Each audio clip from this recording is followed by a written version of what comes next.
புதுசாக ஒரு வீடுகளுக்கோ ஒரு நிலத்துக்கோ ஒரு இதுக்கோ முதல்ல ஃபிக்ஸ் பண்ணி வச்சிருங்க. அக்ஷய திருதி அன்னைக்கு வந்து நான் அட்வான்ஸ் கொடுக்குறேன்னு வேண்டிக்கு. ஃபஸ்ட்டு ஒரு கோயிலுக்கு போயிடுங்க.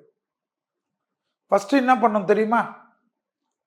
மளிகை கடையில் போயிட்டு மஞ்சள், குங்குமம், கற்கண்டு, மஞ்சள், குங்குமம், கற்கண்டு, வெள்ளை உப்பு, அரிசி, சர்க்கரை, இதுல இருந்து ஆரம்பிங்க. ஃபர்ஸ்ட் இதெல்லாம் வாங்கி வைங்க. உங்க சொந்தக்காரங்க, ஃப்ரெண்ட்ஸு கிட்ட எல்லாருக்கிட்டே சொல்லுங்க. பால், பசும்பால். அட்சய திருதியில் தயிர், மோருக்கெல்லாம் ரொம்ப பலம். வெண்மை பொருட்கள், வெள்ளிக்கு பலம். வெள்ளி கொஞ்சம் வாங்கிட்டு தான் தங்கம் வாங்கணும். ஞாபகம் வச்சுக்கோங்க.